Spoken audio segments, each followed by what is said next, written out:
Hey guys, you've joined us live on Money Control. I'm Manisha Gupta, and as the festival season is just about to begin, it's all eyes on all things festival, and sugar clearly is top priority there. We already have seen the government accumulate, or rather add another additional 2 lakh tons of quota for sales by the mills for this month as well, and that clearly is something that we are looking at in sense of positives here.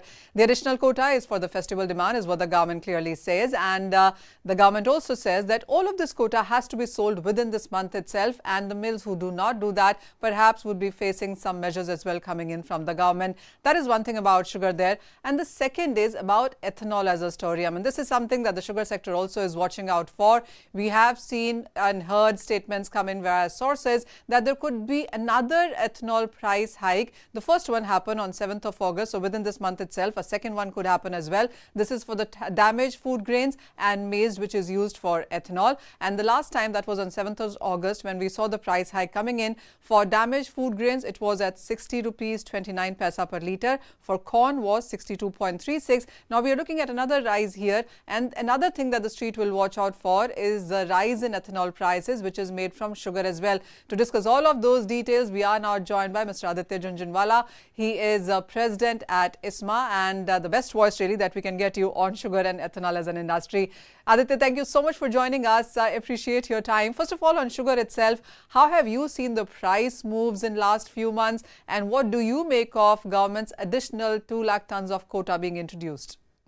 So, Manisha, thank you. As I have already been saying, that ISMA as a body have already taken care of the consumer. If you see, the prices are more or less stable and much below the international level. But even then, our priority over the consumer becomes first.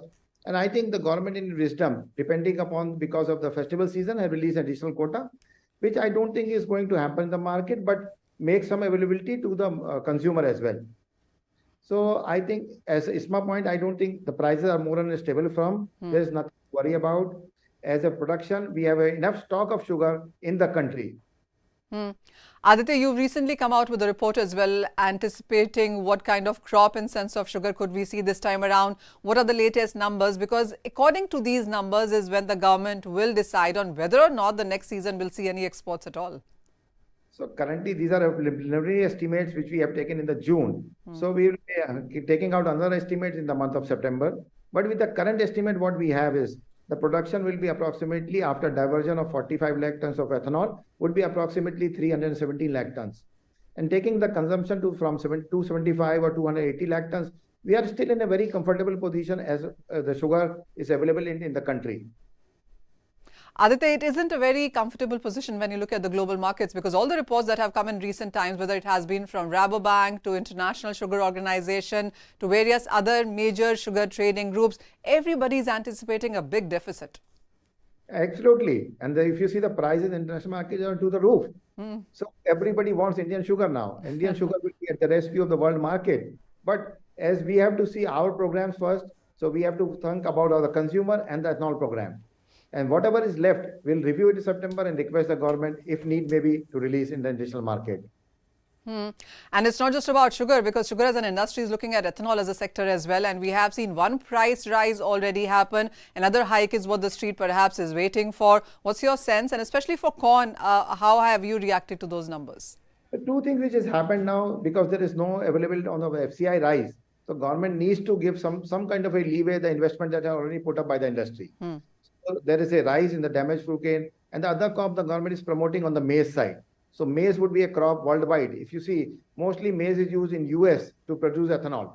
So I think the government in the right step has started working on it. And I think that is the future for developing dual feed distilleries, working on both sugar and ethanol. Because the anticipation of the government to achieve E20 and beyond, I think the pie is too big for the people to supply ethanol. So I don't think there will be any dearth of supplying ethanol. We need to build up the capacities, and a current policy frame work is required from the government to achieve that. And what's your sense on the pricing then of sugar from ethanol? I mean, that is something that has been awaited quite long now.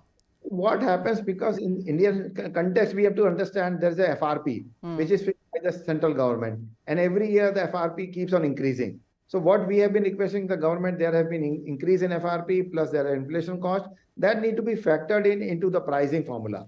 So if the government comes into the pricing formula, that will be transparent manner and will be easy for the entrepreneurs to come in and put new capex.